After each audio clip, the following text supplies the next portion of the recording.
right, thank you very much, Carmen, for those news headlines. Phakamile, welcome to Newsroom Africa. Thank you for coming back. Good evening, JJ. Sometimes when people come here, we don't know whether they'll return, you know. So thank you for honoring us with your presence once again. SAA strike. Yeah, the last time we had a strike like that was back in 2005. And it caused major disruption then because, in fact, SAA didn't have much competition in terms of low-cost airlines and so on. So last week, you know, when we were on strike, I had to go to Cape Town, and I managed to fly out of Lanseria, and it was quite seamless. It was all right, you know. And maybe SAA needs to understand that now it has competition. So if you ground it, it may just go out of existence. And that's part of the fear among some of your own staff, you know, and cabin crew, and some of even some of your non-unionized members, etc., who decided even to go to work before the strike was over. And some of the argument made by some of your board and so on that this strike was going to be dangerous for the airline because it was already bleeding, and to bleed it for millions, in fact, was putting it in danger. What is your own perspective about the politics around that strike? Well, you know, this really was a very difficult strike. I think especially because there was so much at stake here. And from the onset, our members made it very clear that the strike was never just about wages, as has been portrayed by many, many media houses. The strike was literally about the survival of our members.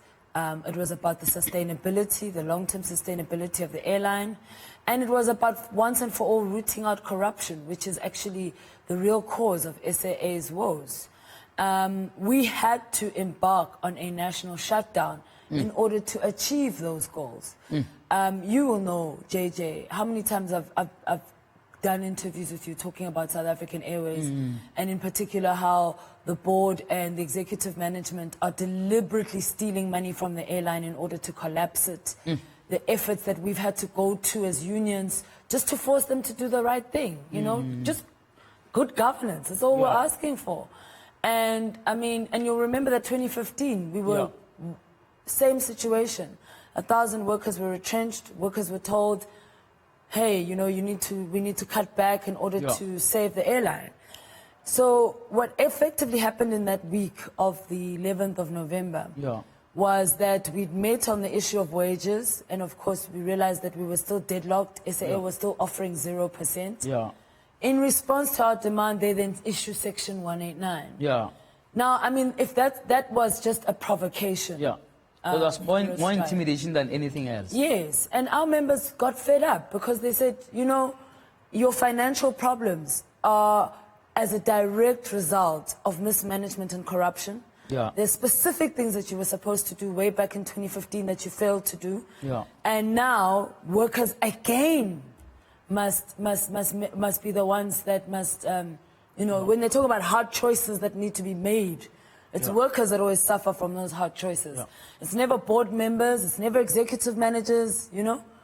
And ultimately that's what was at the heart of the strike, is that members were fed up and they wanted to secure some gains which were going to change the way things happen at SAA. And we believe that we did that with this strike. What explanation did management give for the fact that, in fact, not so long ago, they increased the salaries of pilots alone to 5.9, I think it is, %, and then 0 to the rest of the crew? What explanation was given by management? Because I'm sure it's one of the first things you put on the table to say, but why did you increase these pilots' salaries? Or was it simply because the time for negotiations with you had not come, and they decided to conclude with the pilots with understanding of concluding with you separately? Well, it was really another example of poor management on the side of the executive of SAA, because every April we have discussions around wages, and they delayed that process unnecessarily. They went and concluded wage agreements with pilots. Their excuse was that there was a binding legal agreement which forced them to settle on 5.9 in terms of the pilots. We reject that, of course, because as far as we're concerned, I mean, companies all the time, legally there's decisions which are taken they go to court and they fight them. Yeah. You know, if it's really such an issue. Yes. Why couldn't SAA have done that? And we're not trying to say that the pilots shouldn't have gotten an increase. But if you are going to make a decision that no one is getting an increase, then no one must get an increase. It must apply across the board. board. It must not be a case of pilots get an increase and other workers do not. I mean, at the point at which we were deadlocked in the week just before the strike, they were still offering 0%, which was outrageous. Yeah. So of course, no employee is going to believe you when you say you have no money, especially because pilots are earning on average 110,000 rands per month. So you calculate what a 5.9 increase is for 600 pilots earning on average 110,000 rands a month. Their increase amounted to about 100 million in terms of costs for the airline. Ours amounted at 8%, amounted to about 49 million.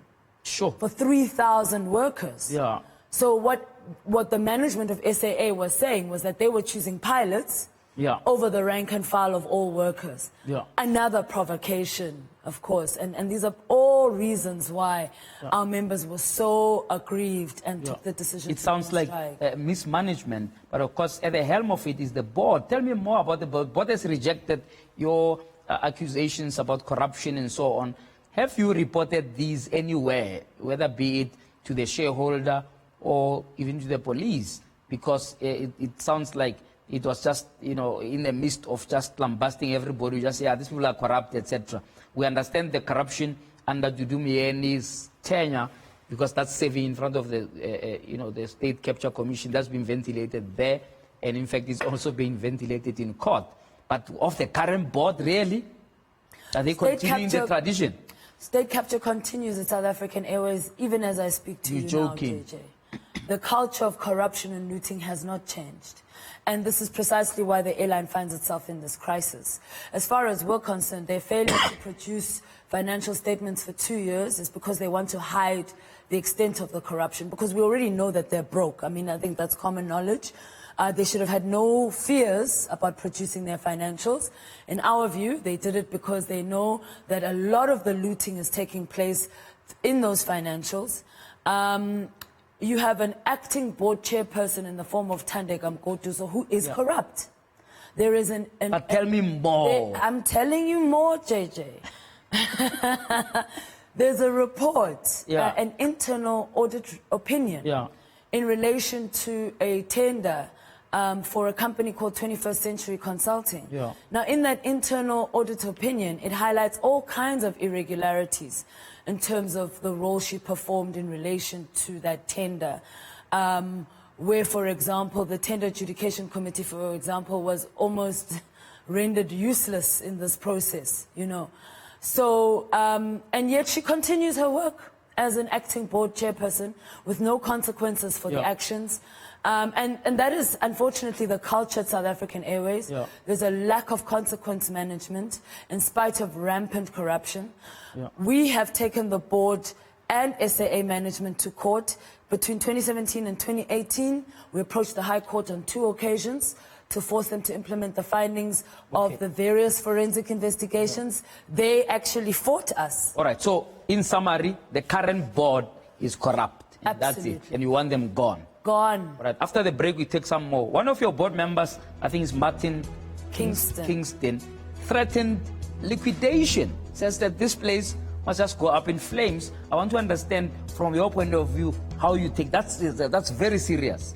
That in the midst of that kind of crisis, one of your own board members with a fiduciary responsibility to defend the airline and its existence says let it go to liquidation. We'll talk about that after the break. I'm talking to Phakamile Hlubi-Majola, who is a spokesperson for NUMSA, who explains to me the crisis of South African Airways. We'll later on talk about Eskom as well. For now, let's take with the airwaves. Let's take a break now.